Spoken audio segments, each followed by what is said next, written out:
going to call to order this meeting of the Joint Budget Subcommittee meeting at 6:02 p.m. on April 16th. A note to residents. All citizens are welcome to attend public meetings in person. To view the live meeting remotely, citizens are encouraged to watch the live stream on the Franklin Town Hall TV YouTube channel or the live broadcast on Comcast Channel 9 and Verizon Channel 29. To listen to the meeting remotely, citizens may call in using the number 1-929-205-6099. To participate in the meeting remotely, citizens may join a Zoom webinar using the information below. I'm not going to read that. Meetings are recorded and archived by Franklin TV on the Franklin Town Hall TV YouTube channel and shown on repeat on Comcast Channel 9 and Verizon Channel 29. Any participants who wish to speak must enter their full name and address when joining the webinar. All participants will be automatically muted upon joining the webinar. In order to speak, participants will need to select the raise hand function to request to be unmuted. All speakers will be required to state their full name and street address before commenting. Okay, so Jen, I guess the first thing, now I call the meeting to order?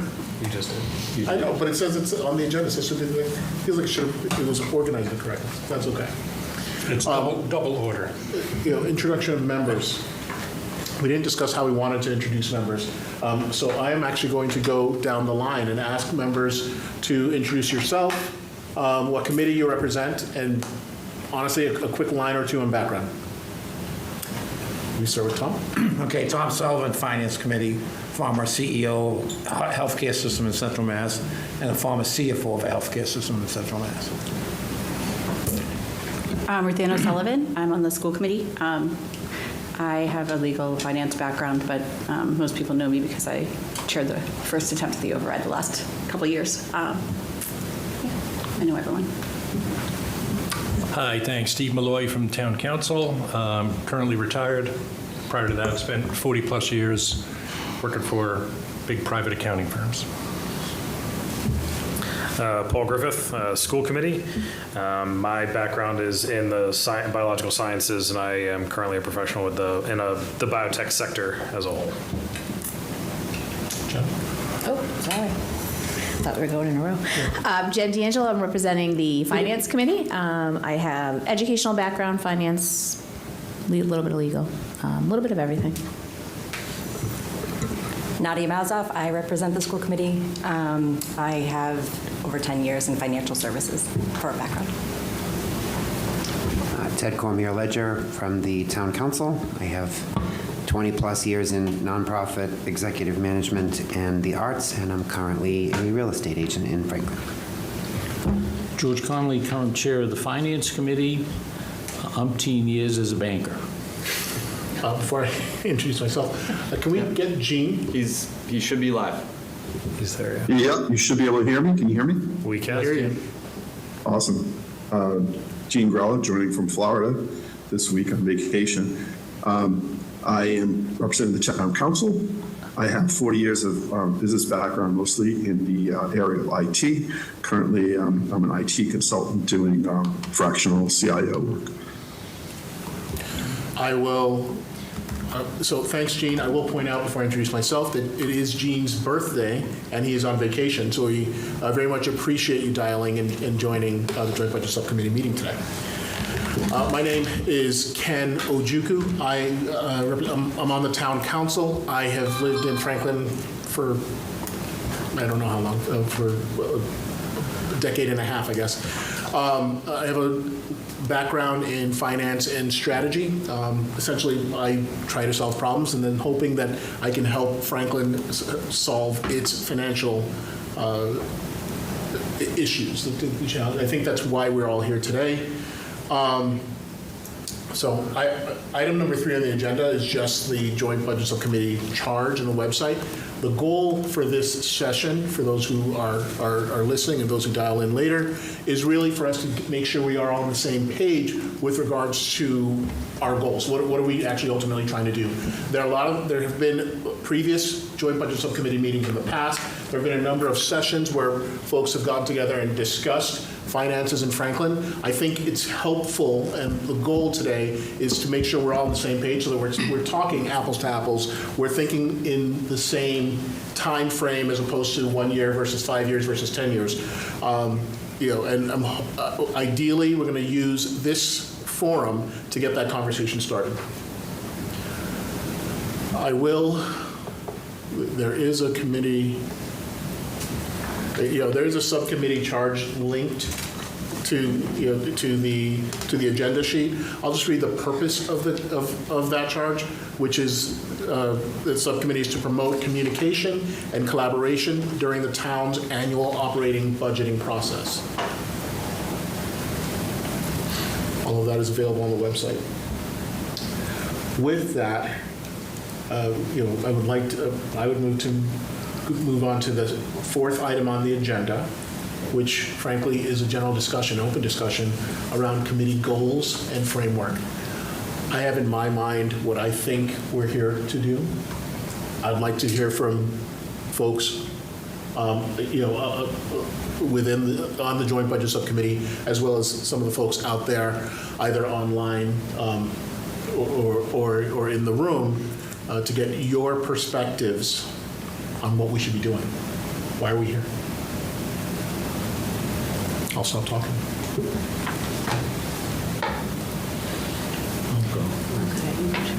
I think we're here to, A, solve the problem.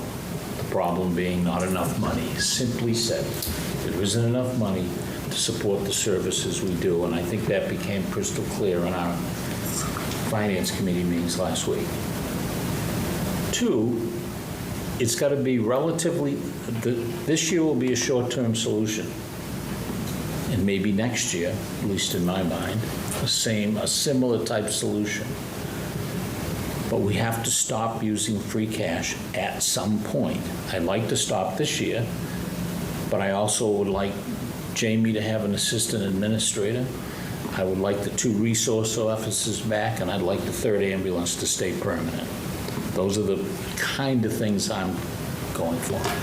But the more times we use free cash, the more we eat into our reserves.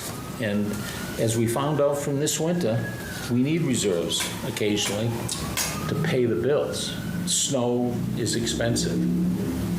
And my feeling is this summer may be worse with hurricanes. We haven't had one since 1991, I think, of any consequence up here. Anyway, it's coming. But how do we do that? And then secondly, we have to figure out a way to communicate to people. The 6 listening or 8 listening or 100 listening sessions were fantastic. But if you think back, they were the same people at all 6 sessions, pretty much, with the exception of the senior center. I'll say that. Because they have a stake and they know it, basically. So however we do that, we have a good communications director. Communications director now on staff. She's good at what she does. Let her do it. I'm done. I'm going to ask George a question, but no. George, you want to talk about what our goals were on the Finance Committee at all, or do you? It's your time. All right. I think as we were going through the Finance Committee, I think we had a couple of goals. One is we obviously wanted to reduce the use of free cash. I think another goal that we had was to maintain current service levels. Okay? So it came back to, we had some cuts, we brought them back, most of them back into the budget. One of our philosophies was to promote long-term financial sustainability. Okay? We also discussed a lot on the revenue side, what can we do there? We wanted to keep the culture of the town in place. So I think those were some of our goals as we went through the Finance Committee. I looked at the purpose of the committee, Ken, and it seems to me it's like a 1-year purpose. Do we want to change that a little bit? And talk about communication, but also strategies long-term strategies around how do we solve the problem. What do people think? Should we be thinking about 1 year? Should we be thinking longer? I think we have to think longer. Gotta think long. Okay, what's longer? 10-year outlook. In my mind, I wrote down, you got the short term, which is this year and probably next year. Then you have a mid goal, which is probably 3 to 5. And maybe we focus on the 3 to 5. 1, 3, and 5. Just my 2 cents. Yeah, I think that range is good. We really can't start planning for what's coming until we actually address and are kind of ready and fully aware of what's going on right now. Looking at 10 years, we can't effectively project 2 years out. So 10 years, I think we start, the margin of error is pretty massive. Yeah. So looking at 3 years, we do recognize that there's going to be some variability at that point in time. However, we can set a goal, and I think the most important thing there is it leaves a target for whoever's next. At that point in time, some of us will still, be a part of this committee or our various committees and town council, or we'll have moved on. So being able to really set those goals and kind of have some action items for that next group to consider, obviously understanding that we're all advisory here, will be important. And then 5 years, I think that's a great long term. Because as we look at where we're heading, there's some things that we have control over, there's some things we have influence over, and there's some things we have no control over. And what I mean by that, we have no control on the state. Right. Okay? We have influence on an override. We can push for that. We have influence on certain fees that we can look at and try to raise revenue. And we can control expenses. But by controlling expenses in the environment we're in means we've got to cut. So, I think that's the reality that we're facing. So if I can add to that, we've talked a lot about an override over the last few years.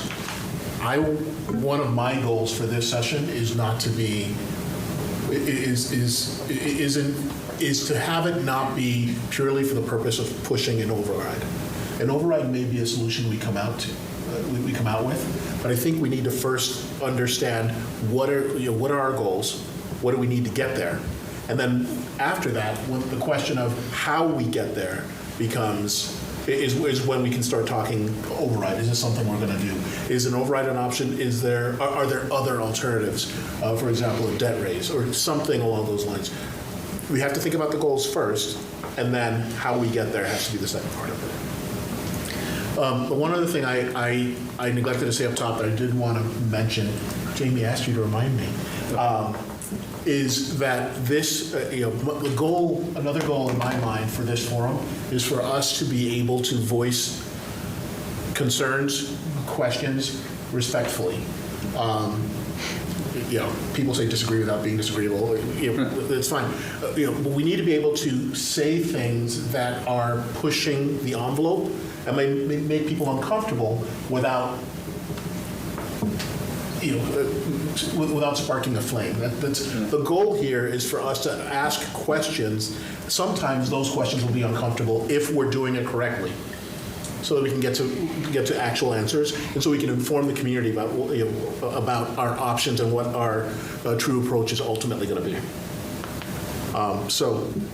To that end, they gave me a gavel, which is great, but I will use it if it feels like people are not being respectful, and I'll know it when you say it. Ken, can I jump in and just say a few things? Please. Because I think what you said, it's just going to dovetail to what you said, which is I think we have to have these, open, honest conversations where we can question everything, where maybe there's good reasons why something went up, right? And we can ask those questions, and everyone feels like they can, answer or explain. But at the end of the day, I think it's important for us to have this open, honest dialogue because, the public seeing it, knowing that we're asking the same questions that they may be asking.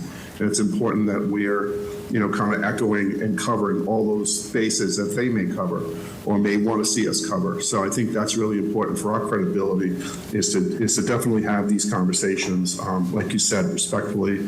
I don't see a reason why we can't have them respectfully, but definitely we may go into areas where people may feel uncomfortable or, and I think questioning things, but questioning, there's no problem questioning, especially because we get to the answers that way.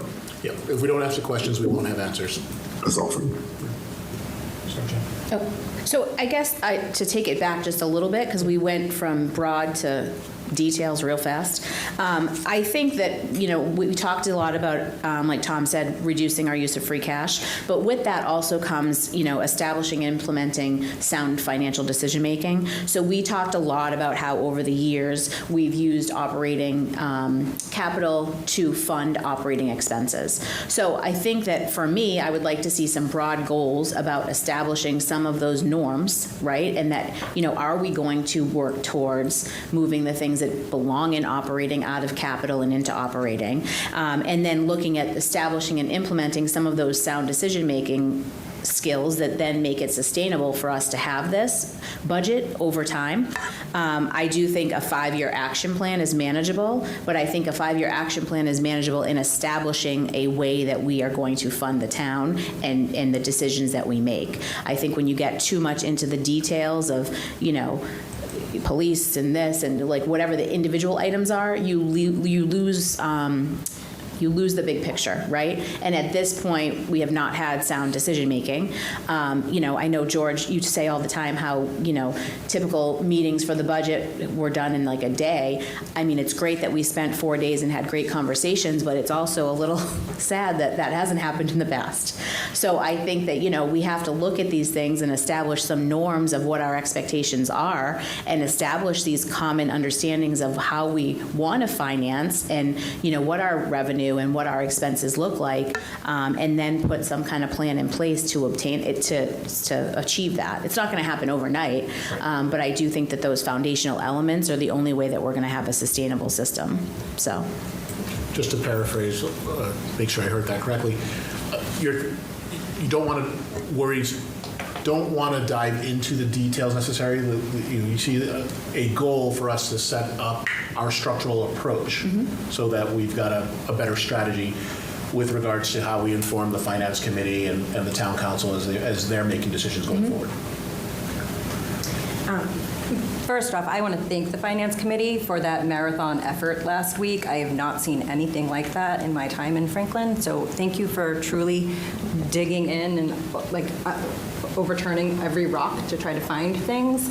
I also very much appreciated the consistency. You asked the same questions to every department, so I appreciated that. I prepared a statement. I'm just better putting my pen to paper to get all of my thoughts together. So my goals are included here. I do feel confident that they align with the school committees as a whole, but I certainly will let them speak for themselves. I apologize, it's a little bit long. As a school committee representative, my primary goal is to support and protect Franklin Public Schools by continuing to educate elected officials, community leaders, and residents on the thoughtful and strategic process behind the development of the school budget. This process reflects intentional, department-sensitive, and fiscally responsible decision-making. The FPS budget, like most in public education, represents the largest portion of the town's budget, and for good reason. Despite its size, it offers limited flexibility due to contractual obligations, mandates, federal impacts, inflation, and relatively flat state aid. The recent restructuring process created an opportunity to reevaluate every department, identify efficiencies, and ensure fiscally prudent planning. At this point, further reductions in the budget would undermine this intentional work, disrupt the system-wide realignment that has impacted nearly every stakeholder, and ultimately do a disservice to our students and the broader community. Franklin already ranks in the bottom quartile statewide in school funding. As leaders in the community, I ask you all this. What message does it send our students and youth when we annually make cuts to education? It is our responsibility to provide them the means. It is time for our town to prioritize education and for all leaders to unequivocally align in that charge. As a member of the Joint Budget Subcommittee, my goal is to collaborate on strategies, ideas, and policies that create a sustainable path forward, not just a short-term solution, for both the schools and all town departments. This includes clearly defining and adhering to the appropriate use of free cash beginning in FY28 and beyond. We must also confront the structural limitations imposed by Prop 2.5 and work collectively to ensure that ongoing operational expenses are supported within stable, recurring budgets. We must do this to shift away from the currently normalized but unsustainable defaults implemented due to repeated shortfalls. While schools are not revenue-generating entities, they are essential to the health, stability, and future of our community. It is also important to draw attention to the cost savings and value-generating efforts already in place. Strategic investments in special education programming, along with self-sustaining programs such as food services and lifelong learning, help to significantly offset growing financial pressures. However, the reality remains costs are increasing at a rate that outpaces available aid. These challenges are not unique to the schools. They are community-wide. Whether it is public safety staffing, library hours, or healthcare services for our seniors, each reflects the same fundamental issue: rising demands and constrained resources. Addressing these challenges requires coordinated planning to ensure our community remains safe, healthy, educated, and resilient. What I would like to see: a healthy budget presentation from every department showing what would be included if we were not constrained annually, similar to what Chief Lynch described at last night's town council meeting. Not a magical budget, I'm sorry that Shannon's not here, but one that shows stability, sustainability, and how needs would be met. This context is necessary for the community to comprehend the full picture of this recurring situation. Our reality: operational and capital needs keep growing. Despite years of cuts, reshuffling, grants, and restructuring, the town struggles to maintain level services and no revenue relief is forecasted. We must ask, is there any realistic revenue increase outside an override that could eliminate the forecasted structural deficit? If we use free cash to plug this year's gap, but then plan to reduce free cash use and change capital funding assumptions, what commitments or initiatives will town council and leadership make so no department suffers in FY28 and beyond? If those actions aren't specified and followed through, can we have confidence in changes that may only worsen the situation? As a Joint Budget Committee member, I look forward to working collaboratively to identify solutions that stabilize all town departments. As an elected official, I will communicate transparently to build public trust, and as a community member, I am deeply committed to moving us from reactive decisions to a strategic, sustainable approach.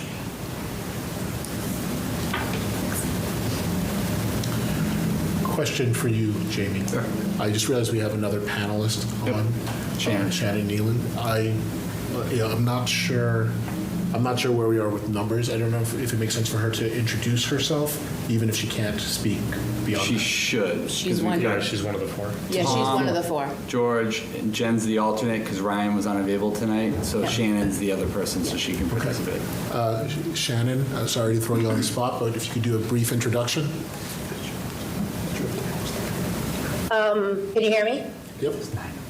Sorry, I'm driving. I have 3 kids, and they all have to be in different places at the same time, and my husband's traveling. So, at any rate, my name's Shannon Nealon, and I'm excited to be on this panel because I was involved just as a question asker in the listening sessions, which I thought were fantastic. And I'd like to, my goal is to see us move from talking to action. And that's not to say, it's not to be disparaging on what we did before. I think a lot of good came out of what was done before, and I think it's time for the next step. Personally, my number one ask, I think in order to solve a problem, we need to know what problem we're solving for.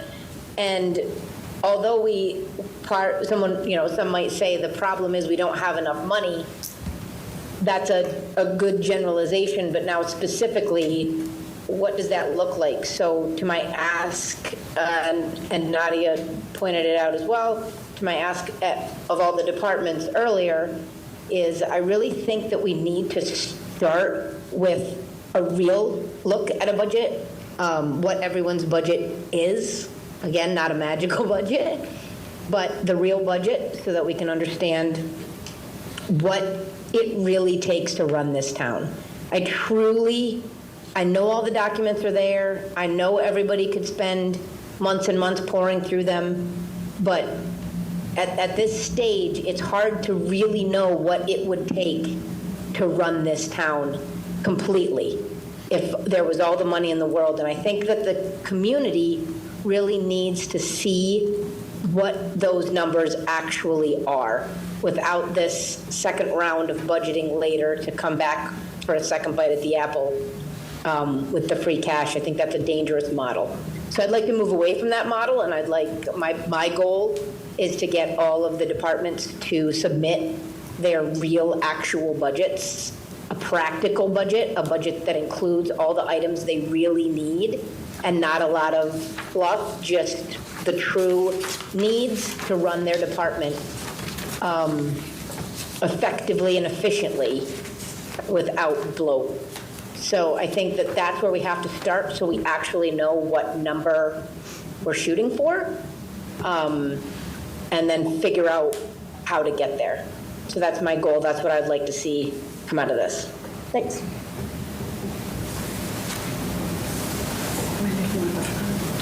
No? Sure, I can speak. I think everybody knows me by now, that I think that I believe and I trust our department heads. I think that our task would be just kind of logically identify the barriers preventing solutions, the solutions being override or economic growth. You know, I'm not somebody who's going to advocate for cuts. Develop a consensus, or at least a majority vote around which strategy we want to implement, and then develop the strategy and establish action steps for this committee to take action.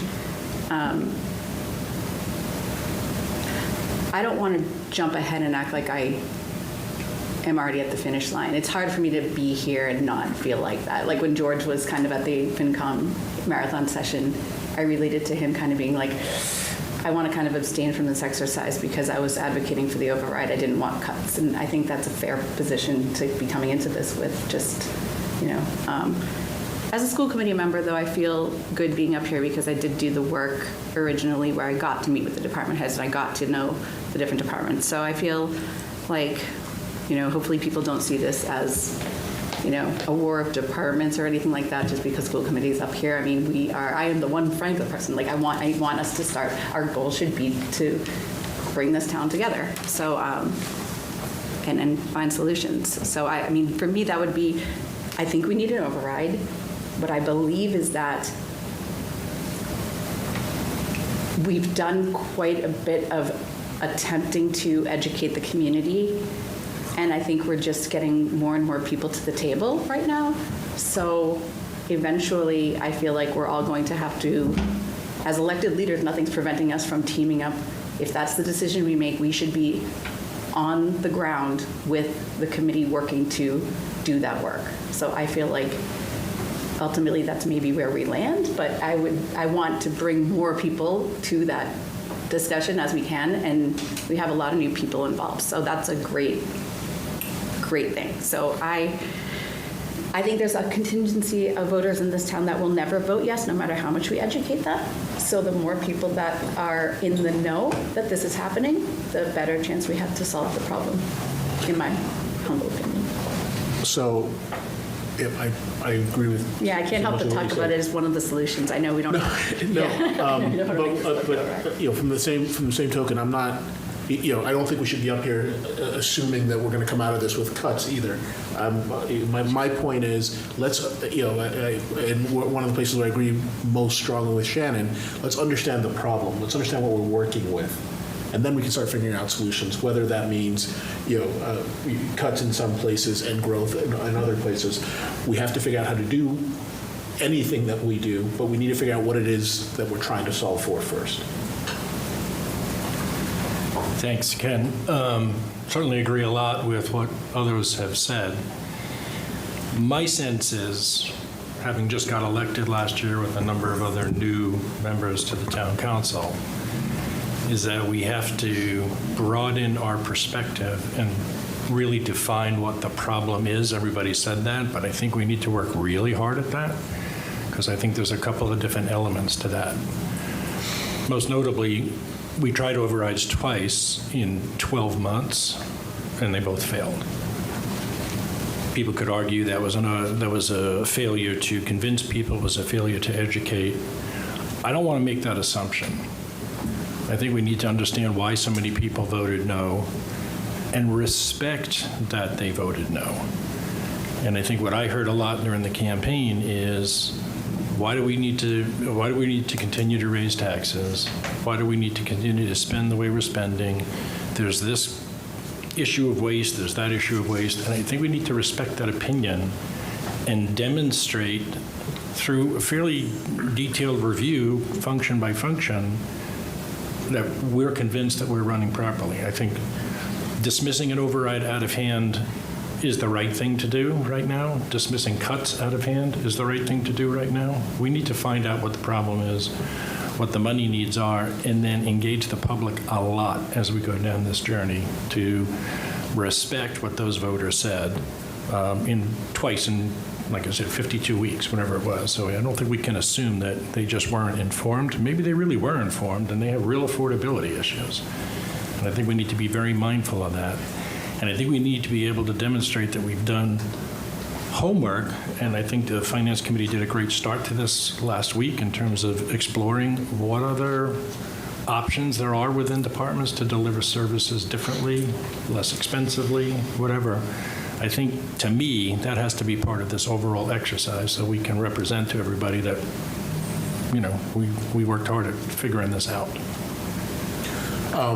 Just a quick response. I think you're so spot on, but a couple things that I'd point out.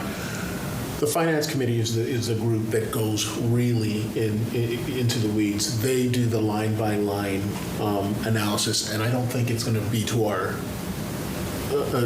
benefit for this group to go through exactly what they did last week. But especially because they're very focused. Especially if we're thinking more midterm, long term, we need to take a step back from that and think about how what we're hearing from the department heads, what the fundamental challenges they're seeing are, whether or not it's something we can address, and then how we address it. But other than that, I think you're absolutely spot on.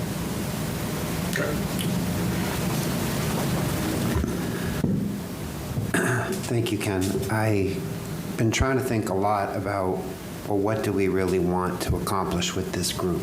Because last year I feel like the goals were pretty clear.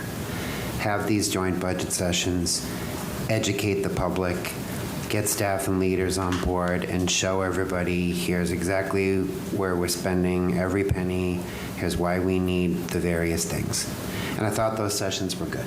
I thought they were well put together, well informed. Yeah, we saw a lot of the same people, but every time I tended to find somebody new that I could talk to, which was good. Obviously, as a town council member, I voted to put the override out to the public both times, and I supported it myself because I felt like the staff had already demonstrated to me that there wasn't waste, that there was an incredible group of people doing amazing work compared to their peers in other similar-sized towns with much larger budgets. I can only say something is wasteful, perhaps, if you're comparing an apple to an apple, if you're looking at another town, similar size, similar staff, and we're spending a ton more for the same thing. But it's been proven over and over and over again that that's just not the case, right? With our school department, with our police department, with our fire department, with DPW, like we can go through every department and they're doing amazing things in the bottom percentages of their peers statewide. We heard from Chief Lynch last night. We heard from the fire department last night. We've certainly heard from Brutus and Jamie and others over the years. Where I'm struggling right now is we're basically robbing Peter to pay Paul.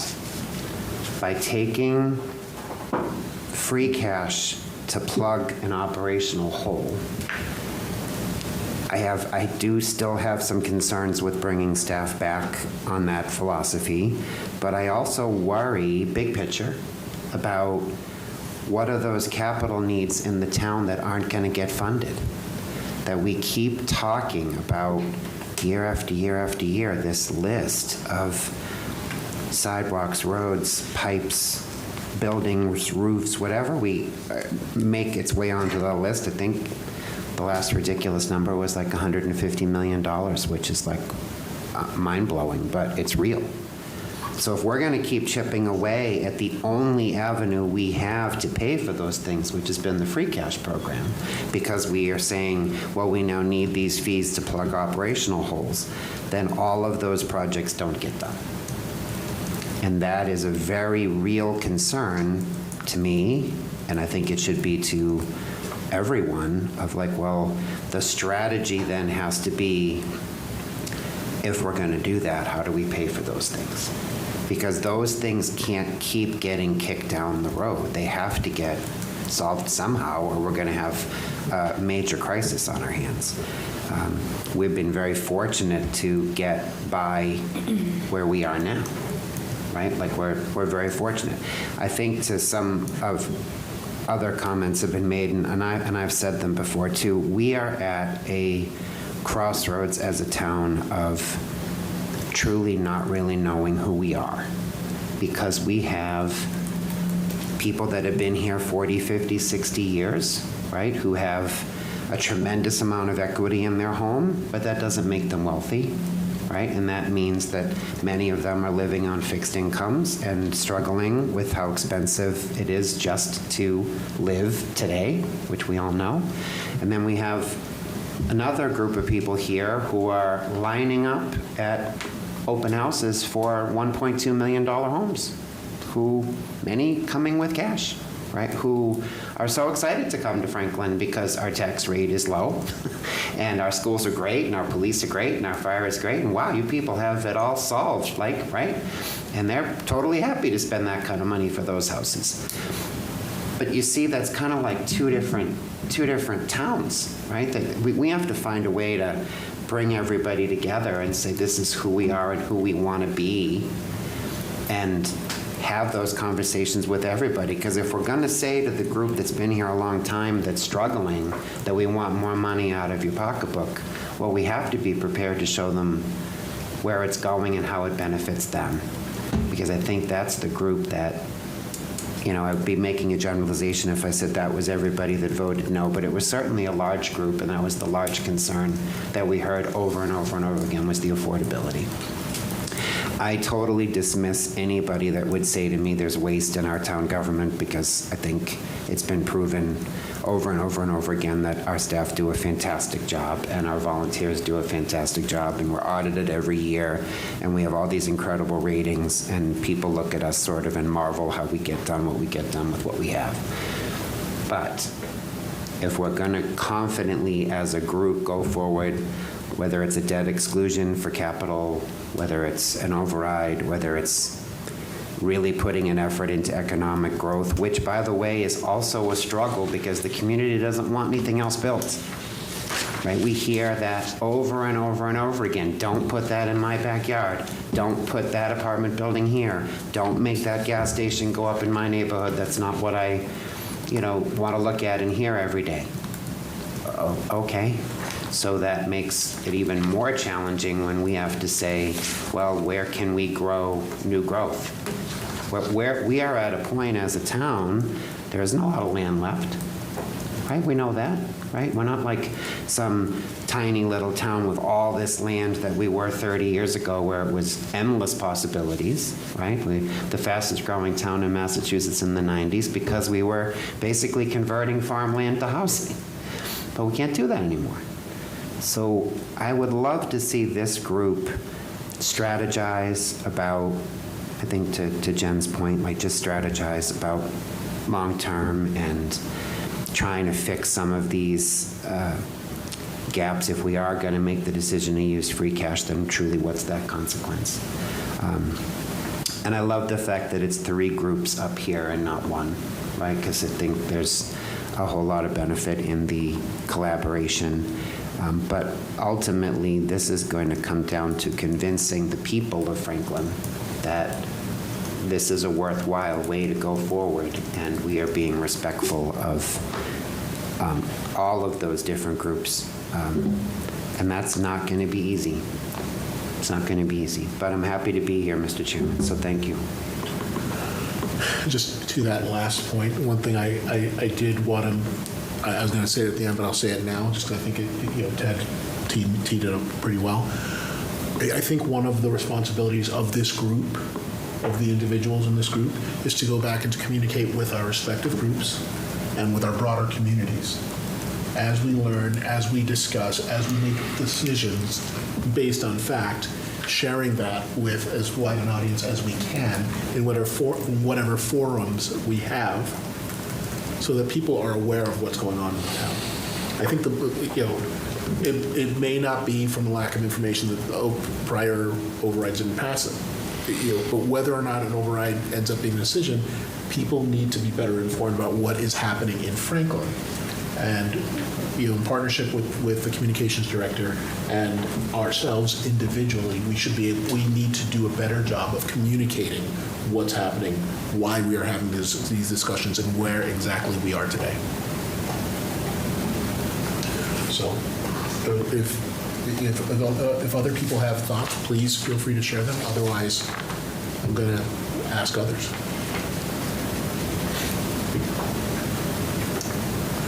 Anyone in the audience? Can I say something? I'm sorry. Please.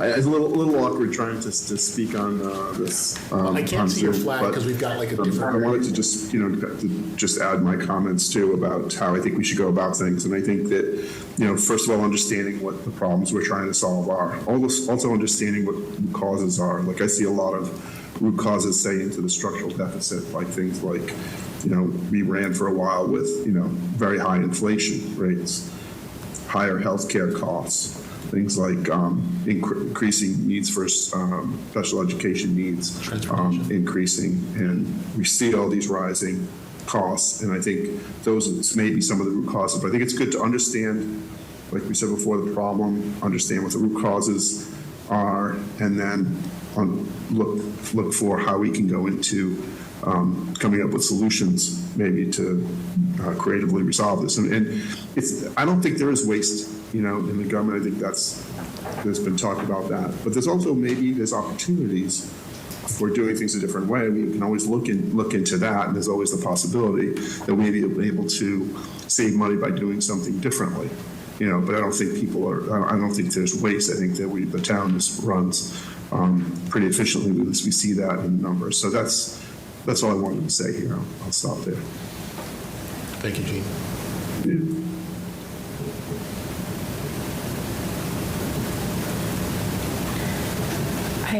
I have more to share. One of the things that I noticed when you were talking about the goals of the FinCom, to preserve the culture we have in town, it feels like we might need to enhance the culture in town, maybe. I think that it's a bit of a culture problem, because I think that the way that government is perceived is impacting decisions. And I think that's the challenge, one of the challenges anyway. And I think there's some solutions around, an idea if we get to asking the public to support an override, for example. I think there's a slower process with more strategy around things like affordability, for example, because this comes up often. And whether we like it or not, on paper, we are a town that's viewed by the state as wealthy. So we could say that, people can't afford this, and that is a truth. But I don't think that's the overarching reason why these fail. I think that there's some creativity around that. I was looking at, I don't want to get into strategy yet, but I think that as we get into more solutions, we'll be able to educate not just on our departments, but what we're doing to ensure that we're taking care of people in town.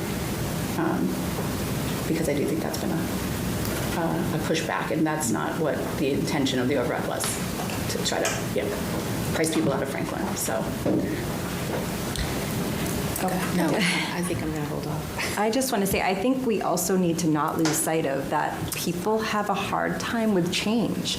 And the first override was the restructuring, and the second override was around the 444. And I think those truly impacted people's opinions and their support. And so, I think to Steve's point, like, to a certain degree, we really do have to, unravel those layers. But I think many of us know what those layers, some of those layers are, and we can't go back in time. But I think we just have to be very thoughtful and careful and rebuild that trust that, a lot of people felt was lacking, and largely due to some of the decisions that had to be made, whether they were popular or not. But I think we just need to take people along the journey to getting back to Shannon's point in the magic budget and the reality versus what budget do we truly need in all of these departments to support our town. And to tell that story. And I mean, I know it's frustrating, as Ted brought up. There were 6 listening sessions, and there were several of the same people at each.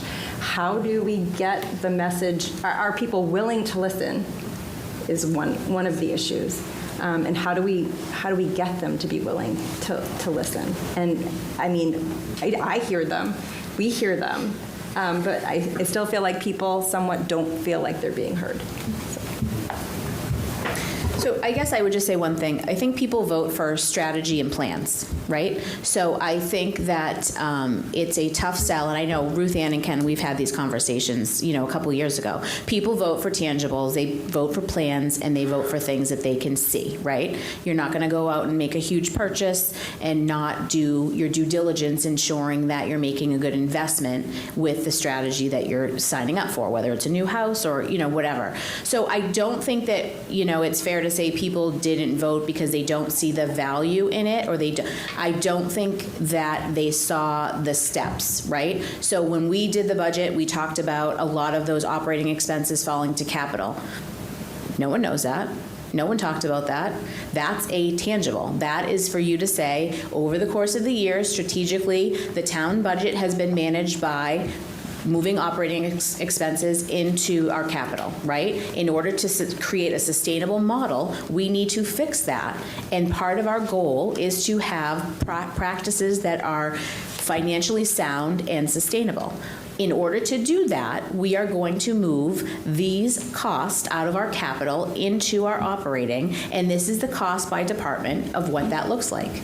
That is very different than we need an override because we don't have enough money to fund our town government. So I think that, just to be fair, because I know that people who voted against get bashed left and right, I think that there's an understanding that has to happen for some people, right? Some people are willing to trust what they hear or are okay giving, people who donate and give money. But I do think that there's a large population of people that want to understand and want to see a strategic plan in place. If that is what we're fiscally going to commit to, then I think they wouldn't want to see, what does that look like? Year 1, we're going to be moving this out of the capital. Year 2, we're going to focus on this. Year 3, we expect this to happen. So I don't think it's unrealistic. I just think that you have to do the work instead of spreading the word and using the communication manager and making it a PR stunt. You have to put value in it. So, and that's just my opinion. So I would agree. I think you're spot on. I think communicating with them along the journey is important, but ultimately, we are storytellers as humans, right? We need to be able to bring them along and help them understand the story. Otherwise, what are we doing here? And it's just kind of, I think it's worth knowing that there was, so I grabbed a couple things on the way out the door because the override committee has been dissolved, so it's not a thing anymore. So I just I grabbed this flyer, which was from the fall of, when was the first override vote? Was it June 24? Right? So this was fall 23, getting people, or January 23, getting people interested in coming to joint budget. So the override committee had just formed. So this is a flyer that we were handing out at Harvest Fest. I think I met Paul there, like in person for the first time. It just says, and this was me not knowing anything about running a committee or being on school committee. This is me just like a citizen freaking out that I just moved my family here and what's going on. So it just says, it's like a black and white flyer, right? So that was the color. It says, Franklin's budget deficit will be over 10 million in the next 5 years. And that's kind of like adding the 2 million every year, right? So below is just the tip of the iceberg. Without action, services will need to be cut. So Franklin Fire must call out to surrounding towns hundreds of times a year to respond to Franklin residents due to staff or equipment being on other calls. This increases critical response times and also does not guarantee a paramedic to be on site, which Franklin Response does. Franklin Police rely on what's left over at the end of the year in the capital budget to purchase essential safety equipment. Police are operating with a level of staff approved back from 2000. It's not enough. We are in need of more clinicians to accompany officers, and these clinicians, the grant will run out. Franklin Public Schools per pupil spending sits at the bottom 20% of all towns in Massachusetts. We have permanently eliminated certain elementary and middle school curriculum. Our state rankings, as well as our stats on college readiness, do drop each year. Franklin DPW does not have the incentives needed to recruit for winter plowing. Our roads have been downgraded. We do not have the staff or equipment to adequately plow sidewalks. So I think, I'm just reading this because I think that you're right. People didn't know this, but I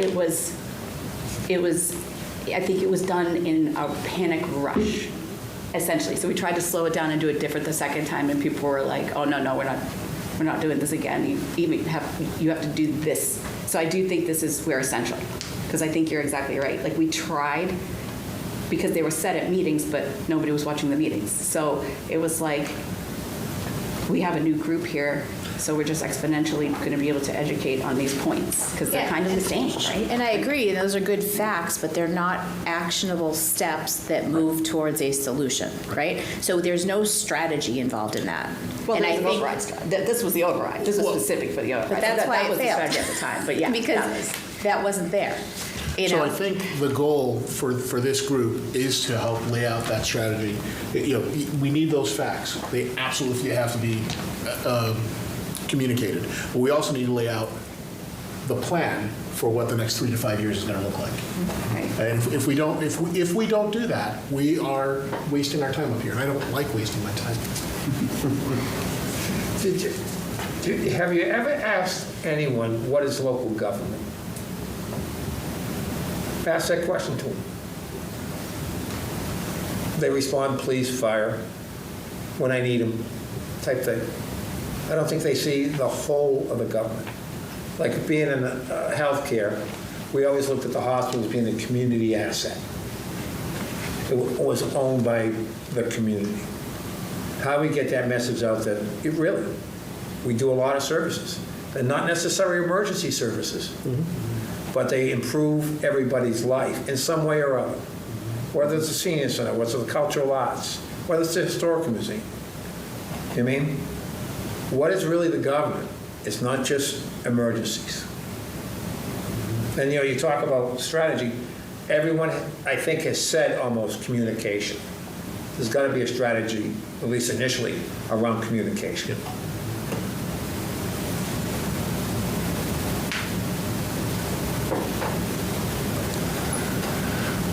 Ken, if I could just, again, a great conversation, and we're just getting started here, and we're all going to work really hard at this. I just want to caution, and maybe I'll be the alter ego or whatever to kind of focus on this. I'm really concerned that we don't think we have the solution and then work our way back to convincing people how to do that. Yeah. I think we need to take the time to say, Let's understand the problem. what is the problem? And you could simply say, we don't have enough money. How come? Where does the money go? I think that's all part of the answers that we need to develop and inform people about. So my thought is not to rush on that. I think we really need to focus on that and make sure we understand what the problem is, what elements are making up that problem, and what are the potential solutions. I'm 100% agreed with you. It's one of the reasons I want to try and step, people jump to override, people jump to solutions. I don't want us to do that. I don't want to jump to cuts, don't want to do any of that. The goal today is alignment on our goals. The agenda today is alignment on what this Joint Budget Subcommittee is trying to do. And afterwards, just a high-level understanding, overview of what the budget consists of. Which I'm just about ready to go to, but I wanted to give people another chance to add any other final thoughts on committee goals framework. We do have Sue online. Oh, there's a hand raised. Let me, I'll just promote her to a panelist. 1 second.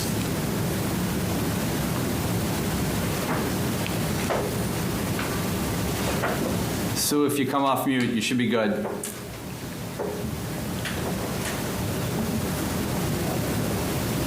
I was going to have something to say, but after Ken finished up what his next plan was, I retract.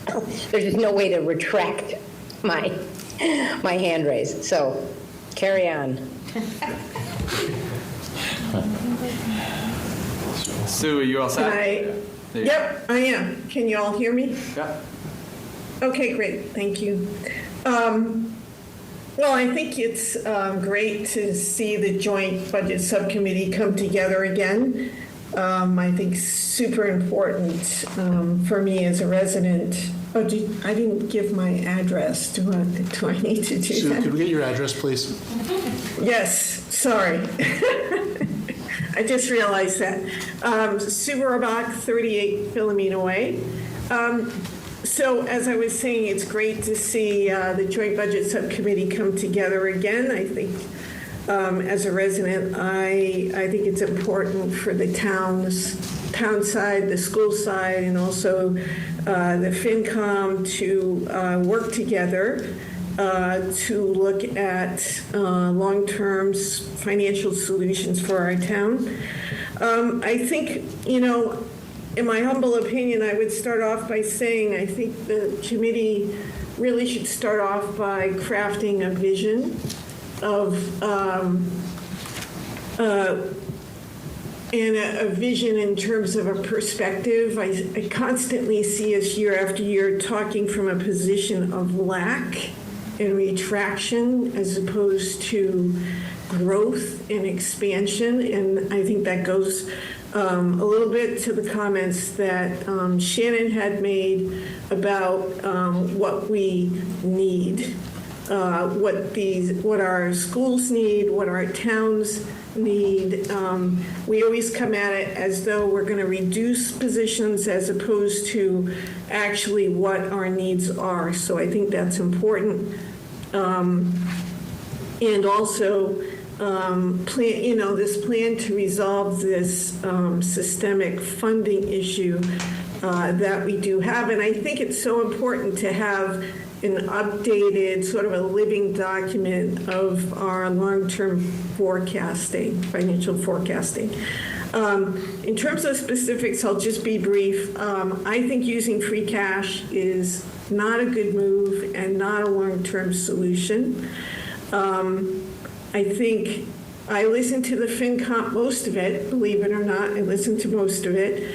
And I think, the concern I have is, yes, we need to look for opportunities for raising revenue, but adding positions should not be solely based on raising revenues, because schools can't do that, okay? So I think that also needs to be taken into consideration. Listening to Nadia and Ted in terms of, and I apologize for using first names, Counselor Cormier Ledger, et cetera, I think reducing expenses, I'm sitting here banging my head against my desk, quite frankly. I think it doesn't recognize all of the entrepreneurial and cost-saving measures that have been done to date. specifically redistricting our schools, which was a yeoman's effort, and they saved, $3 million. I'll just throw that amount out there. I think we forget that, and we always come at it as though we're going to reduce our expenses. We can't keep doing this. We just can't. Okay? And my last comment is we need to prioritize investing in our schools. We have not done that, and we need to do that. I mean, I've been a resident in this community that I love for, it'll be 28 years. And I see it over and over and over again. And education is taking a beating in our town, and we've got to stop this slippery slope that we're on. We have to make it a priority to invest in our schools. That's it. Thank you. I also want to thank the FinCom. You did a great job going through the budget line by line by line. I appreciate your efforts. I know that was a long few days that you had. And it was, there were a few of us out here that did take the time to listen to all those hours that you put into it. So thank you very much. Thank you, Sue. I'm going to try to sum up some of what I heard as we think about, we can think about crafting that into a fuller agenda, mission statement, if you will, for the committee. If I miss something critical, please feel free to add. But ultimately, our goal is to solve the structural gap, the structural deficit, with a plan that helps, that takes us through the next 3 to 5 years, kind of half a decade. We want to focus on items where we have control. Things like making sure that we're properly accounting for CapEx versus OpEx, and move away from a reliance on free cash. We are going to communicate with each other and with our respective councils in the broader community to both inform what we're learning as well as help lay out the strategy that we're looking to implement. But we're going to do all of that by starting by defining the problem, making sure we're clarifying and clear on what that budget deficit is, where it comes from, and why it's there, why it's consistent. Once we've done all of that, we will then discuss how to close that deficit. What I miss?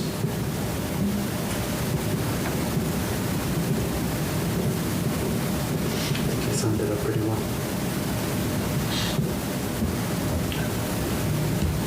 So we can summarize that, and that's what we're here for. That's what we're going to do. The next item on the agenda, unless there are other comments,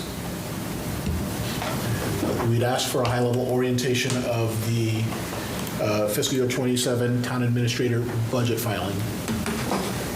So I'll ask the town administrator to help us with that. Thank you, Mr. Chairman. So I'm just going to place it up on the screen. I think most of you here have probably seen it, but this was a suggestion actually from the Finance Committee, from Ryan Lavorgna and a few other members who thought, it's funny, he asked for this before the 18-hour debate, so I think he's probably got a pretty good orientation by now. But, for those like George, I think that, just click on the link here if it works.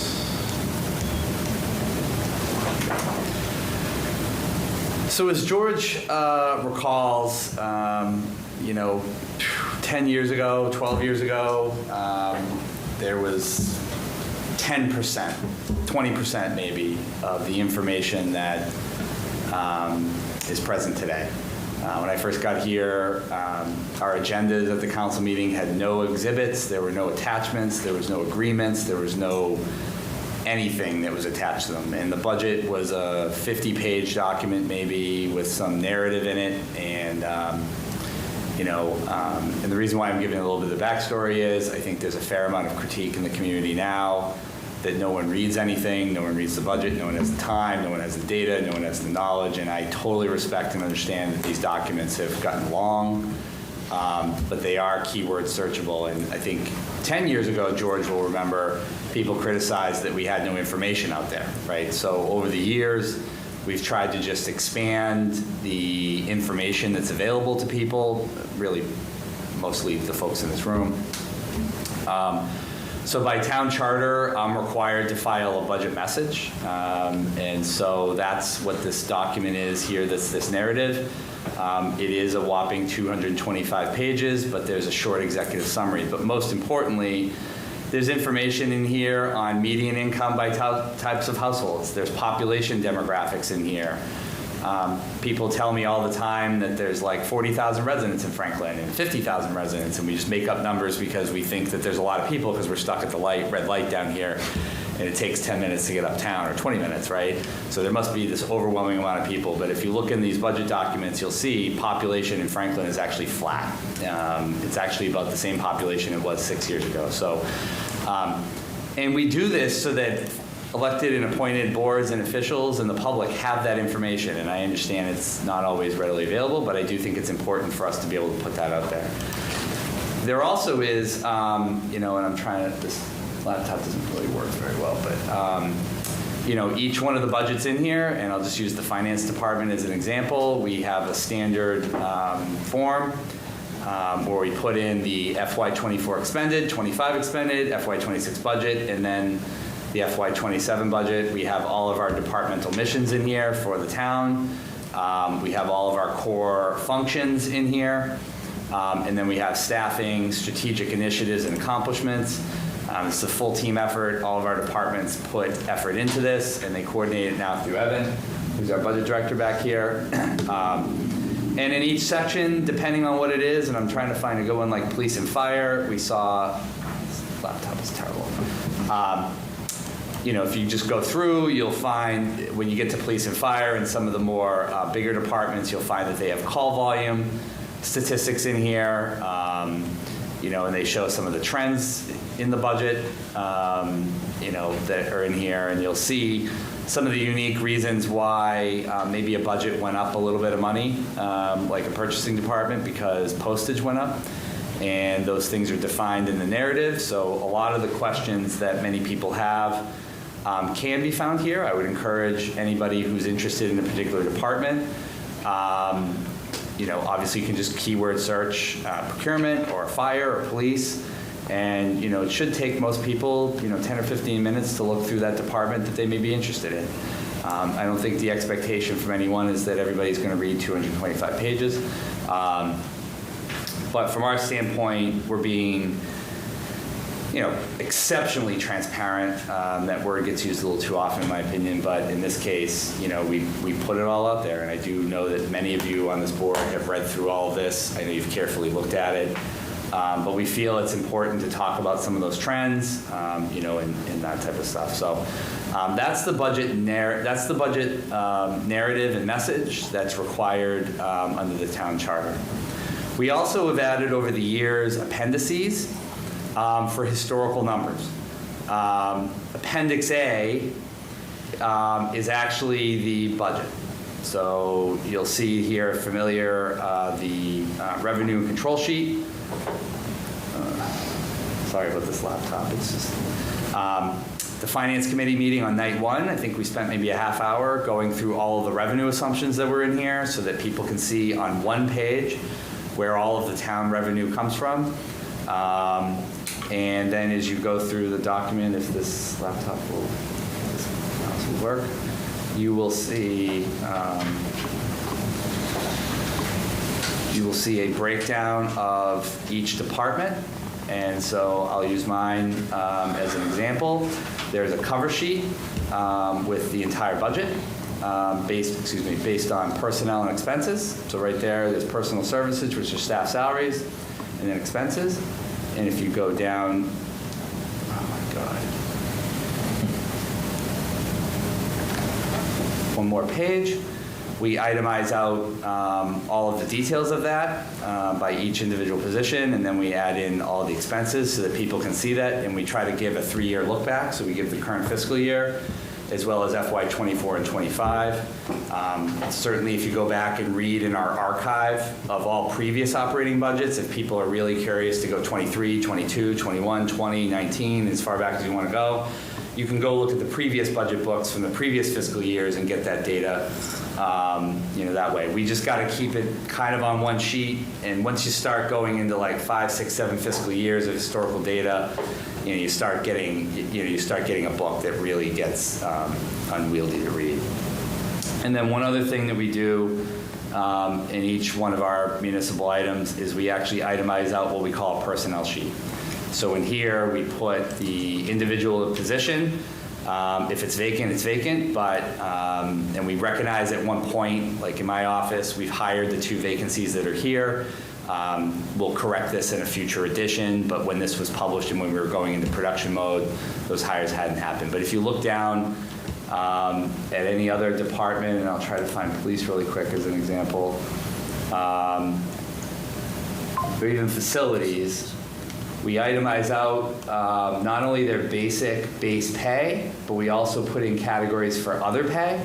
So that's stipends, details, overtime, other contractual obligations. So we try to break out both of those numbers to be, again, more clear, more transparent about what it is. We put the hourly category of full-time, part-time, the grade in our comp and class plan, the hours worked per pay period, the hourly rate of every employee.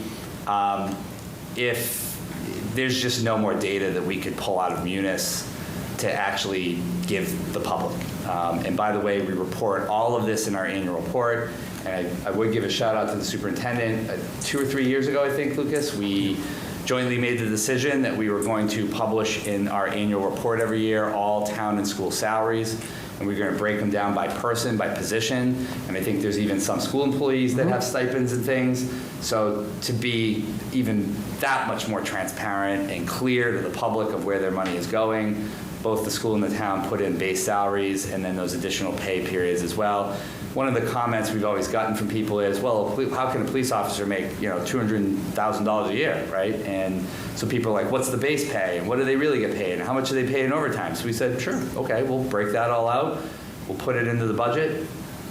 And then those actuals each year then are put into the annual report that goes to the town clerk. So this is the budget book. And then when you get into benefits and other items way further down in some of the departments, you'll see even a further breakdown. In our debt and interest, you'll see all of them itemized out by fiscal year and exactly what category and what building and what the interest rates are for everything. So I know it's a lot of information. This document is about 141 pages.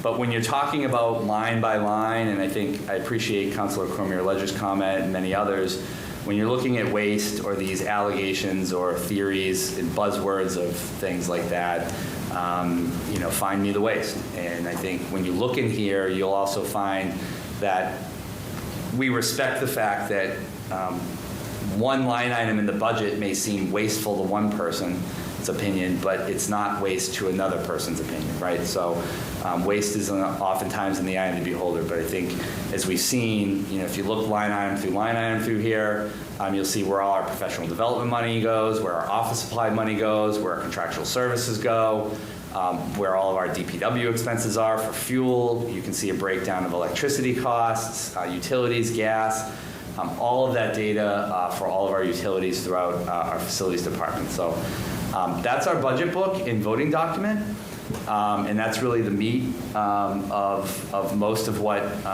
people are probably looking for. Then we added in, when Superintendent Ahern was here, we added in an Appendix B, which is the Franklin Public School District budget book, which is provided to us from Jana and Superintendent. It's based off what the school committee has either proposed or voted on at one point or another. Again, at production point, we know that there's a point in time we have to just go into production mode. So this document, I think, reflects exactly what the school committee had proposed, in February. And then in Appendix C through 1 through 9, we put in appendixes on budget breakdown. We put in historical knowledge on operating revenue, fixed costs, local aid, local receipts, all of our revenue trends, all of our assessments from state aid. We put in all of our new growth. So just to Just to give an example for the folks that may be watching at home, because I know Chris has it on the screen, our new growth history is right here. We break it down by the 4 classes, and we give a history over a certain amount of years so that people can have an understanding of new growth and how it's broken down. We have appendices in here on our free cash balances. We give a historical number here so people have a 20-year look back on our free cash. So there's a lot here. I know it's a lot for people who have, obviously we all have very tight schedules in our lives, and we have very little time to be able to really master all of this and read it all, but we also recognize that different people in the community are looking for different things, and so we just try to put as much information out there as possible. So happy to answer any questions that folks have, and I know the superintendent will be happy to answer any questions that folks have, but that's kind of a little bit of an orientation on things.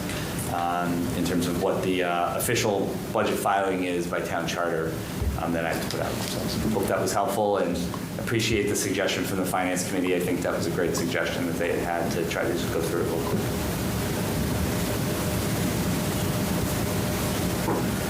If you get a chance to go through the budget book, you can blow by the numbers, read the narratives. They did a good job on the narratives, talking about what the department does, why they're adding FTEs. It's almost, Jamie, it's almost like you could take out the numbers and just put the narrative someplace. You'd reduce that, But the narratives were very detailed and worthwhile reading.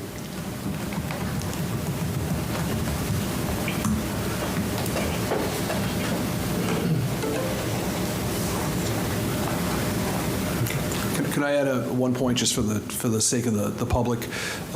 Like Jamie said, we have our budget book the same way, set up the same way with the narratives and the numbers. It's broken up. We also, because our budget gets approved by the school committee before it moves and gets forwarded through the process to town administrator to include in his numbers and then go to FinCom and then town council, they conduct a line-by-line analysis. That's online. It's posted on YouTube to watch if you'd like, but there's also a line-by-line document, very similar online. If you go to the Franklin Public Schools website and click on the budget, it's on the front page.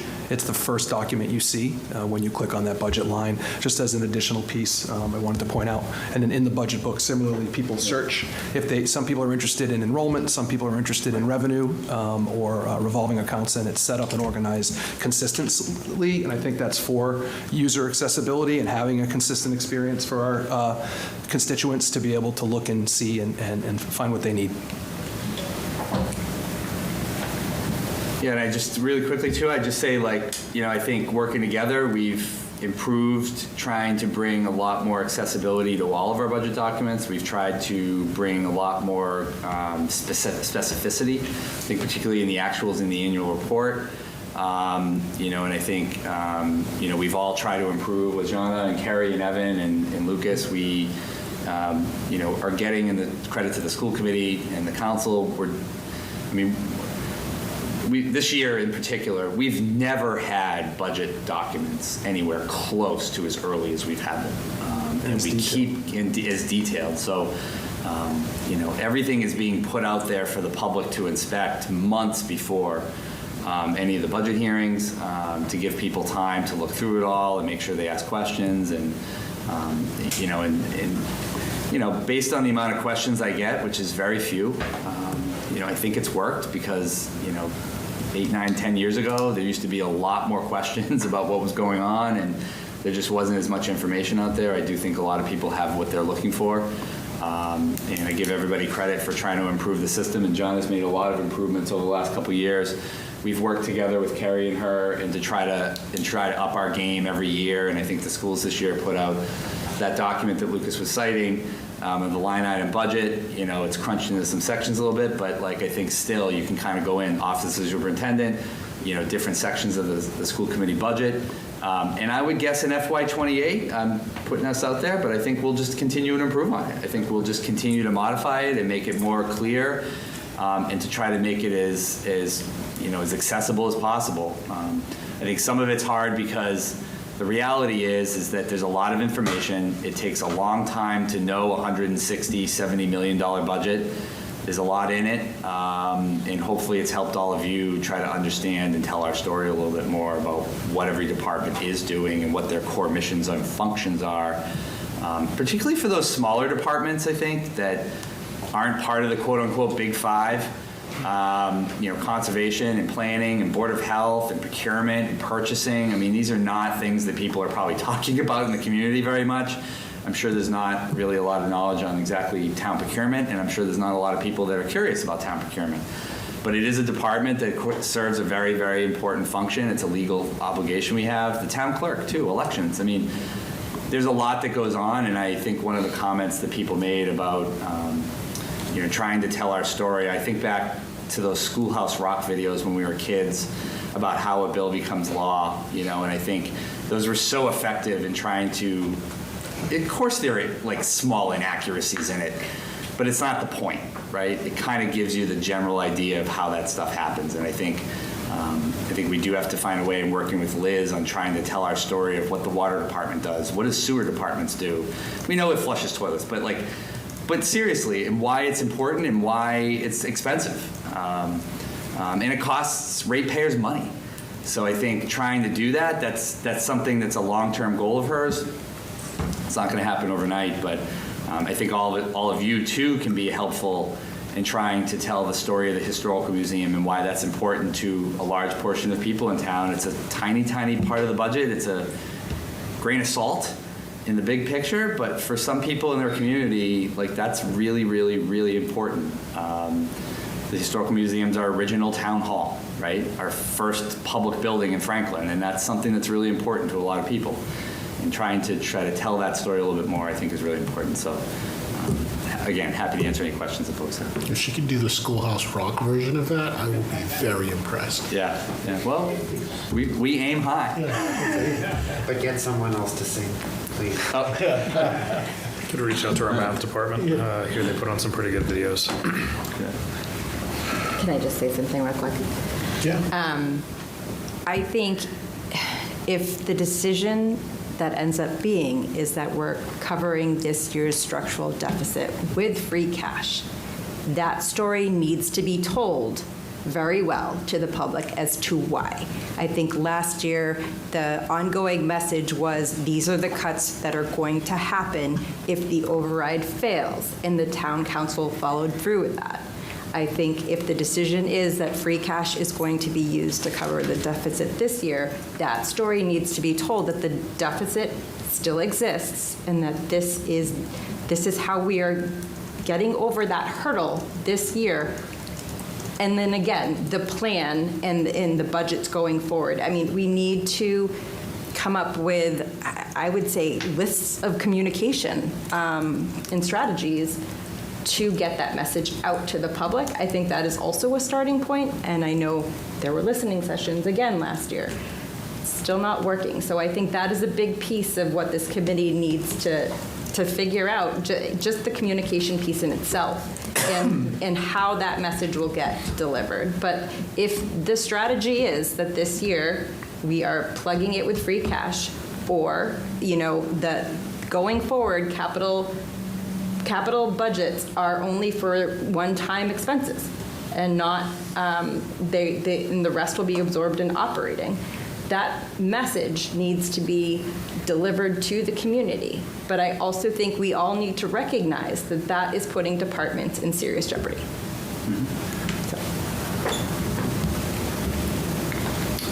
So I agree with the messaging. That said, we've all agreed that this committee's goal is midterm, right? Is 3 to 5 year window, not the 1 year window.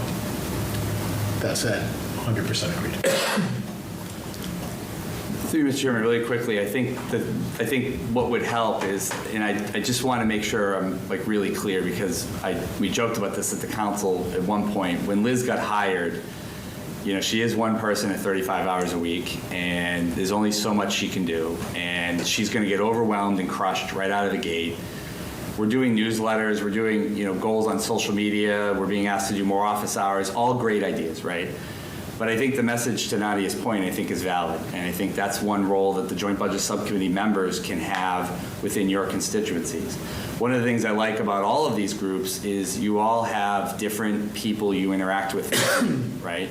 Some people are on soccer fields, some people are at the senior center, some people have different constituencies in the community. They may be a Rod and Gun Club member, they may be a Rotary Club member, they may be out selling homes, right? They may be talking to residents in different ways. But the message is very clear. It's a $2 million structural budget deficit, at least as of now. Even if you don't fill the positions that the Finance Committee did recommend to fulfill that are new positions, you're still $1.5 million in a hole. So if you don't use free cash, you're going to cut $1.5 million in services. You're going to, and if you do that like we did last year, right, then you're going to cut the schools another 750, 800, 900,000, whatever the number is. You're going to cut the third ambulance that we just restored. You're not going to get the 2 police officers back. I don't think the message in the story has changed very much.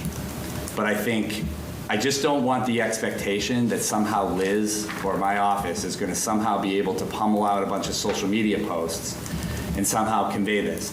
I think to a story I've been hearing is there's a whole grocery store filled with people over here that have no idea what's going on. And I've lost the capacity to be able to do a lot of fun things in Franklin that I used to do years ago. I used to go to football games every once in a while on Friday. I used to go to some sporting events at the high school. I used to go to the Black Box more often. I used to go out and be able to participate in the community and interact with the community a lot more and help tell the story a little bit more. I have no time to do that. I'm working 7 days a week, and I don't want anybody to feel bad for me, but I think the role that the 9 of you, 11 of you need to play. And lastly, nobody in the public wants to hear a communications PR specialist tell that story. They want to hear their citizen peers tell that story. So I think Nadia is spot on. I think that that story has to be told, but I think it has to be told by all of you in all of your respective boards within your areas that you frequently communicate with. And I think the other issues about, financial responsibility or these other words that come up, I think we need to start promoting a positive message that we are exceptionally financially responsible. We have elite scores on all of our ratings, our audits and stuff. Those are good things. Residents want to hear that. When I talk about that with people at the senior center, when people come to talk to me or whatever, they don't know that information and they feel better when they hear that information. So I think as you work, as everybody said, this is a short-term year. This is a one-time hopeful fix. But I hope all of you can be a voice in that story, because Nadia is 100% right. You still got a $2 million gap, even if you don't fund the positions, which are definitely supported widely through this community. Some of them are there for revenue growth. We've went through this at the Finance Committee meeting. You're in a $2 million gap. And if you don't use free cash to do it, you're cutting $2 million worth of services. And if there's one thing I learned from last June, people really didn't like the cuts. So I think if you make those cuts again, I think people are going to be that much more disappointed in the community. So I think what Nadia is saying is spot on. So I appreciate a few minutes to bring some color to that. Definitely appreciate it. All right, so moving on to the next agenda item. It's just, what did we miss? What did we not talk about? What else? What other topics? Can I? Member Yeah. comments in public. I kind of had something to add to that, and it's I want to be careful, because there's always this concern when you're on school committee that you want to make sure that the community knows what the schools have conceded, like what we have given up over the past 10 years or so, 20 some would argue, and then not disrespecting the people doing the work right now who are doing amazing work, so it's a fine line. I've had many conversations with Jamie where it's been like, the school's got to air dirty laundry, we got to get out there, and it's tough. It's like, and maybe the word isn't dirty laundry, maybe it's more detrimental opportunity cost. It's like there's things that the schools certainly miss out on. But I think around, to Tom's point, the budget narrative, because I think more people who care about this, who don't necessarily always come to meetings, will read the narrative over the line items. And I get crushed with phone calls. In the past, there was the school enrollment had gone down. The redistricting was like a big, issue we had to contend with. But even this year's budget narrative, there's a couple things that I highlighted that I think might be a disservice to the community, because I think that, for example, I was just pulling this up, hold on.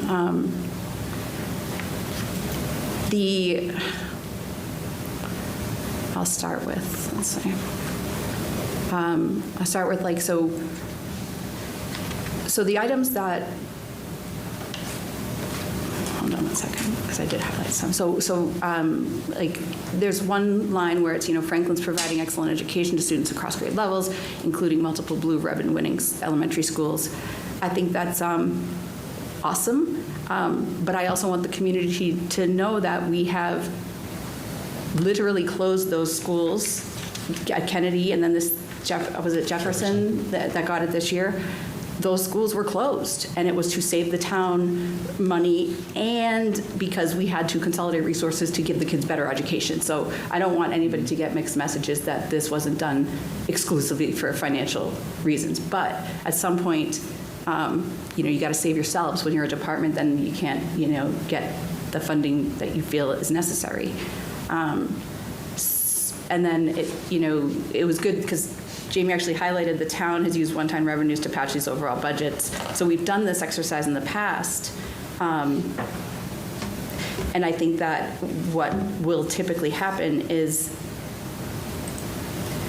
the school's budget's always going to be the biggest budget. And it's hard when a department gets up and says, we're 0.01% of the budget. And I just, this exercise that we're doing with the town where it's like we're nervous to bring back positions because ultimately they'll get laid off.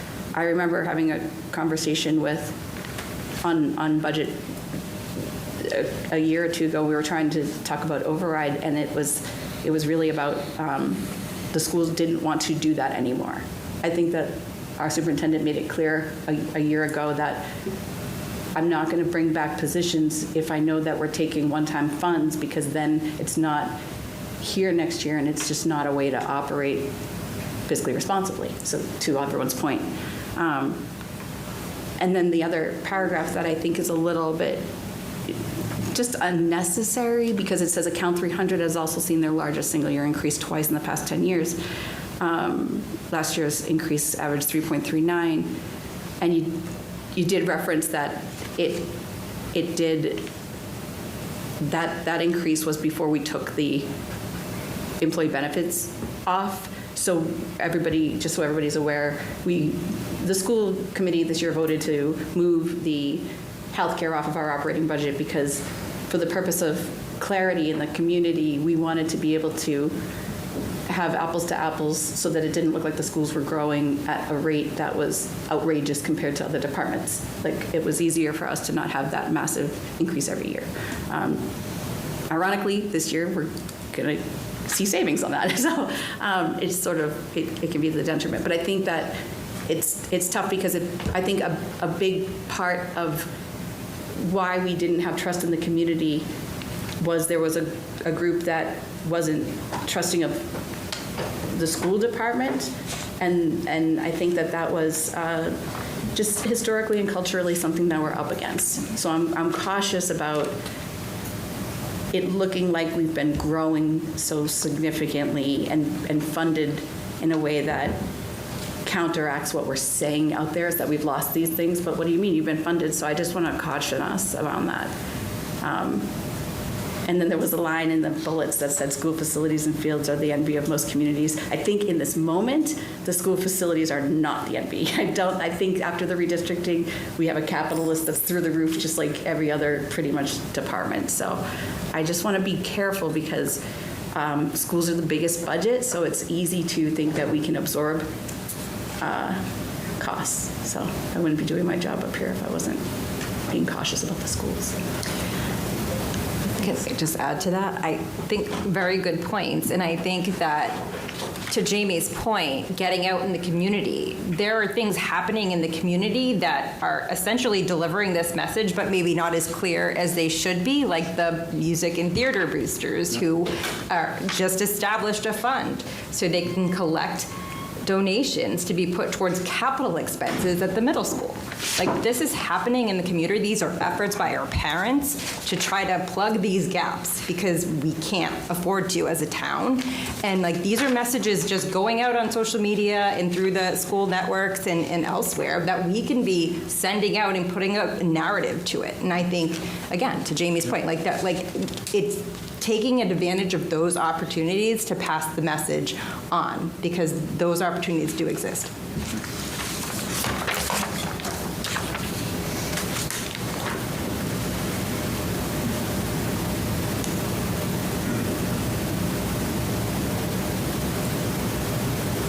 Okay. I appreciate all the comments today. I have one more thing, it's just in the back of my mind, just as a thought, ultimately, when we invest in what we care about, and, that means dollars, that means time, that means resources. I feel that it's our task to help focus Franklin's financially on what it is we care about, figure out where we're gonna place our time and our efforts and our resources. I appreciate everybody who's part of this discussion, part of the conversation. I think it's absolutely the right place to start, but we need to, as has been said multiple times tonight, get the message out, get the word out there. But I think this is a start. Right now, we don't have our next meeting on the calendar yet. We need to figure that out, but we will pull together the goals and we'll pull together the goals, share that so everybody's all on the same page, and we'll actually come up with a plan for what the next set of sessions will be. There will be more detail, perhaps not the FinCom level approach, but we will hear from the various groups, various departments as we think about what our goals, how we can begin to accomplish our goals, how we can make sure we're understanding what our clear challenges are. But I will really reiterate something that I think we've heard a few times today, that there are a lot of experts running these departments, department heads who know what they're talking about. And if we take, and though we need to trust them, we do need to verify, trust and verify, as they say, we can't throw out what they're saying, what they're recommending. We need to be able to listen, and sometimes just trust what we're being told. Can I just piggyback on what's been said? We're talking about getting messaging out to groups, and Jamie's spot on about that it can't 100% come from staff, and it made me think back to 6-7 years ago, sitting in a cultural council meeting before I was a town councilor, and there was everybody was sort of struggling around the table with getting messaging out about cultural events and getting people to apply for grants. And I remember a staff member who's no longer with the town, but he said to us, well, we put the message out there, and if they don't come, they don't come. There's nothing more I can do about it. And I said, well, then we're not getting the message out to the right people. So that group took a very concerted approach of, we have to find the cheerleaders and the champions within the various groups and stakeholders around town if we want the message to truly get out there. So it was, okay, who has an in with the Indian community that can actually get people to listen? Who has an in with this senior group, or with maybe that particular housing development, or whatever it was? And we carved out that strategy very intentionally in little pieces of how do we get the word out, rather than just putting pamphlets out or putting something on social media. It was like, no, that's not working. We need to actually talk to the person who's going to then be able to get 50 people or 100 people to buy in. That, if you remember, led to the cultural festivals that happened for 2 years on the Common. right? 10,000 people showed up, right? But that took a lot of work. And sidebar, I'd love to see that come back, but that's going to take a whole lot of people coming together to make that happen.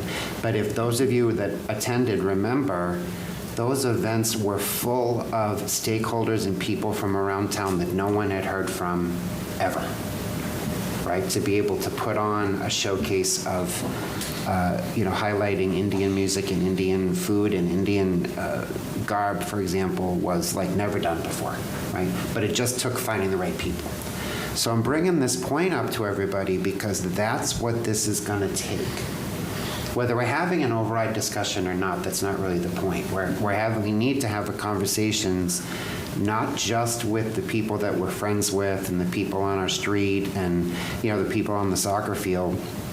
We need to, and sometimes even have the uncomfortable conversations with the people who disagree with us, right? Like, take the time to have the coffee meetings with the people who know are gonna disagree just to try to find some common ground, right? Because I did that a lot the last few years, and you make some friends and you find some common ground and some humanity in the process. But actually intentionally find where are some groups in town, where are some holes that we don't have the right people championing the message. And then maybe we can start educating folks on, this is a real problem.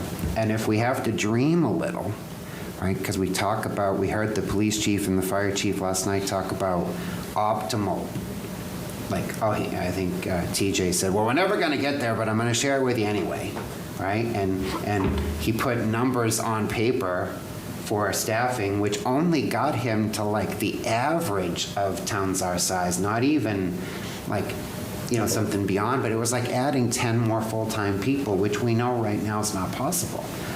But that sort of dream approach, I think, was important because let's start having the conversations about, okay, what have we lost over the years in the schools that people are truly wanting back? To dream a little. Not just sort of pontificating, but okay, if it's AP classes, if it's arts classes, if it's music, if it's more teachers for special ed, whatever it is, let's just put that on paper. And if it's more police, more fire, more DPW, let's put it on paper. It can be a dream. It can be a dream. There's nothing wrong with dreaming, right? Keeps hope alive, right? But it also puts it in front of us when we start to talk about goals. We start to talk about strategies to get to those goals. And if we are all in agreement that this list is where we want to be, then that's the map, right? That's how are we going to get there? And how are we going to convince people that that's where we need to be instead of, to Ruth Ann's point of constantly talking about shrinking and deleting and taking away. Sue talked about that in her comments too. I think we're at the point now where we can't really be talking any more cuts. And cuts at this point, when you look at this budget, are people. Right? There's nothing else, folks. Right? We just start to take away staff, which then hurts services. So that was my long-winded way of saying, please leave here tonight and give some thought to where are some groups that you might be able to have an in to just have a discussion. Right? Or, find a person within that group that you know what, that's the cheerleader of that group. They'll listen to her if I can get to her and convince her that this is where things are. She'd be a great person to, and I know these communities and these groups exist. We all know they do. Within music, within sports, within the arts, within so many things that our kids are involved in, that seniors are involved in. And lastly, I just want to leave with the point that it can get really easy to get bogged down in the minutia and the negative. We continue to, and this group especially needs to continue to focus and celebrate all that Franklin is. Because we are a great town. We do amazing things. Yes, we're struggling with this budget, but we are still an enviable place. People still want to move here. People still want to come here for safety reasons. You look at those numbers. They want to bring their kids here. Those are all really good things for us to be proud of and not getting buried in the coulda, shoulda, wouldas and the downs and the stuff I see online about the record number of people leaving. Like, that's just not true. Right? We have some people that maybe are saying, yeah, it's time for me to sell my house because I've been here for 50 years. Like, that's normal, right? Doesn't mean the town's bad. Right, so I think we can be that group that helps stay positive and lead this thing forward, and I'm looking forward to that challenge. And it does work. I have to, George and I obviously go to the senior center. We do have a naysayer there. And he actually came up to George and I, he came up to both of us last week and said, you know, I don't agree with everything you did, but you really did a good job. Now I understand it. You know, someone looked under the hood, you know. So it was, we were both like, wow. So it does work. Still haven't convinced him on the lawnmower, but that's it. Well, I think that's an exercise of our committee, Ken. I think an important exercise of our committee is to define, help this town define what are the needs versus the want versus the wishes, because I think those lines blur, you know, but. Yeah.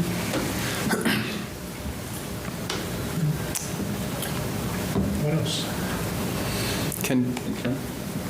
Through the chair, can I just chime in? I've listened and heard a lot of the deliberation, and clearly I think there's some shared interest among the group on wanting to solve the issue, identify the problem, and then there's also varying opinions on how that might be, and I appreciate the idea of not jumping to maybe the conclusion of what the end strategy is before you've gone through the process. Just thinking about the role that we both play, I think we need to be cheerleading in our own way to celebrate what we do have in Franklin. And I think I appreciated the comments around it's as much about identifying what we need and what's been lost and also preserving all the good things that are happening. So I think as we look at this, as you look at this as a body, to look at, you know, in this, and then from our perspectives as a team, really trying to look at, we have some really great things that have not been lost and we don't want to see lost. You know, and there, when the conversation around things to come back, I would also look at, I think Councilor Grella mentioned opportunities. So maybe it's not just restoring something that the way it existed 2 years ago, 5 years ago, when you know, we've like, I think the idea of evolution and what are the next ideas that come from an organization that, if given time, because I will say what's cost me the most time in my leadership is when we've cut 65 people over 2 years, but what happens is I don't think people see after the lights turn off and the cameras are off, we have to go back, we have to write the letters, we have to hand deliver the, you know, the news, but then we have to redistribute all those responsibilities among other people and talk to them about how this is all going to get done. So I think like there's costs after the fact that you do when you get back to your home base and do that. And I think, you know, to thrive, it's really hard to do if you're continuing to cut is not a way to thrive in an organization. And I'm not trying to sway people's mindsets here. I'm just trying to point out there's a lot of cost that comes into the management of an organization when you're faced with trying to run as lean as possible, but then ultimately make continued cuts. And I wanted to point out, Ruth Ann brought up my comments when the one-time money came up. And I want to put that in context because that was in the summer in August after I had already laid off people and they took jobs other places, and that was not a good use. That would not have been a good use of money to now infuse and saying to someone who it would have been very broadly known at that moment, that is one-time funding. Please stay with us. Don't take that job at the district you're going to that probably can keep you, but just stay with me for one more year. And then I don't know actually if that was in context. I think in the context of this budget being built, the restorations or the stabilizing positions that you see within the budget, I think are in context of building it proactively in the sense of we're going to use this for this purpose. And then it's back to my original comment around how do we preserve the things that matter and that what we need to do the job. So just my perspective on this, and you know, I think the budget narrative this year, Jamie, I haven't always agreed. There's been years when you've written things that I haven't agreed with. I do think this particular budget put the schools generally in a very good light. I think the work that we did to try to redistrict and put a fiscally responsible budget forward with no additional FTEs for our department this year. It's not to say it's not a need in future years. It just happened to be that this year this is what we try to do. It's in context to the multiple years of what we've experienced. So trying to put a realistic budget that we hoped would be able to move forward through the process. So those are just some comments I've had as I've listened, and I wanted to make sure that people understood. And yeah, thank you. I'm happy to answer any questions. Yeah, you never cut your expense, you never cut to succeed. Right. It's only a short-term solution. Yeah. Yep. We cannot cut our way to profitability. Huh? I said, and we've been doing it for an awfully long time. Yeah. Well, yeah. I mean, as we've gone through the budget process, and, Jamie he knows a lot, obviously. But, when we're asking some questions, he gave histories of certain things that were done in the town that saved costs. Consolidations and so on and so forth. It's almost like we should have a list of that so we can talk to that. Well, the schools did this. They consolidated, tough job, they did it, $3 million, whatever the number is. You combine IT departments, how much did that save? Things like that should be in the back pocket. The town has done a lot, but we can't do any more.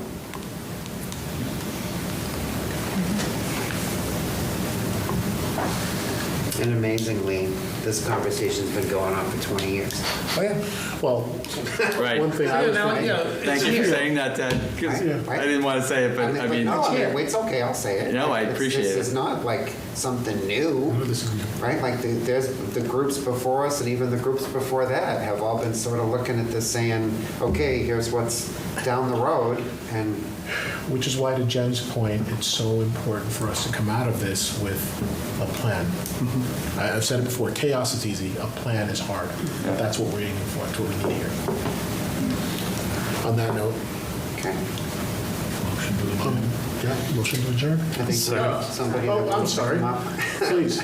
My name's Allison Murphy, 17 Midland Ave. I usually do not talk, so bear with me. I listen a lot, and I listen to every meeting, and I'm part of One Franklin. I'm part of the boosters organizations that are trying to plug some of the holes.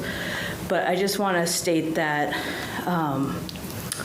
One Franklin is trying, we're technically dissolved, but we do have a Facebook page, and we do have a group of people that are ready to work and communicate that communication problem that we're all talking about, and just trying to work with you. And to Ted's point about trying to find the leaders, that's one of the things we're trying to do, is find leaders in different organizations to help tell the story.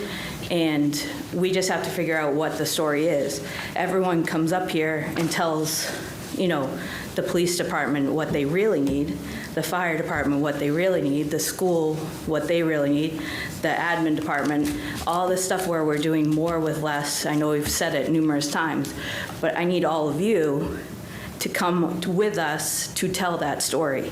So you guys did a fantastic job on the Finance Committee, going line by line, saying that really there's nothing really left to cut. But we need all of you to tell that story, because I'm telling you, my friends are not standing there watching these meetings and listening, and they don't even know, some of them don't even know what capital is versus operating. So educating that part of it, but we have to tell it at a larger scale level to make sure that story gets out there. But we're willing to help. We just have to work together and tell that story, and I think it can happen. So thank you. Thank you, Allison. Motion to adjourn. Second. Is that debatable? No. Non-debatable. You have to do a All roll. those in favor? You have to do a roll. Yes, call. aye. Roll call, sorry. Dean and Shannon. Dean and Shannon online. And Mr. Jennifer? Yes. Nadia? Yes. Ted? Yes. Aye. Tom? Yes. Yes. Yes. All right. Jean? Yes. Shannon? Yes. We are now producing this in collaboration with Franklin TV and Franklin Public Radio. This podcast is my public service effort for Franklin, but we can't do it alone. We can always use your help. How can you help? If you can use the information that you find here, please tell your friends and neighbors. If you don't like something here, please let me know. Through this feedback loop, we can continue to make improvements. And I thank you for listening. For additional information, please visit franklinmatters.org. If you have questions or comments, you can reach me directly at shersteve@gmail.com. The music for the intro and exit was provided by Michael Clark and the group East of Shirley. The piece is titled Ernesto Mañana, copyright Michael Clark and Tin Type Tunes in 2008, and used with their permission. I hope you enjoy. By the way, you can also subscribe and listen to Franklin Matters Radio on your favorite podcast app. Search in podcasts for Franklin Matters.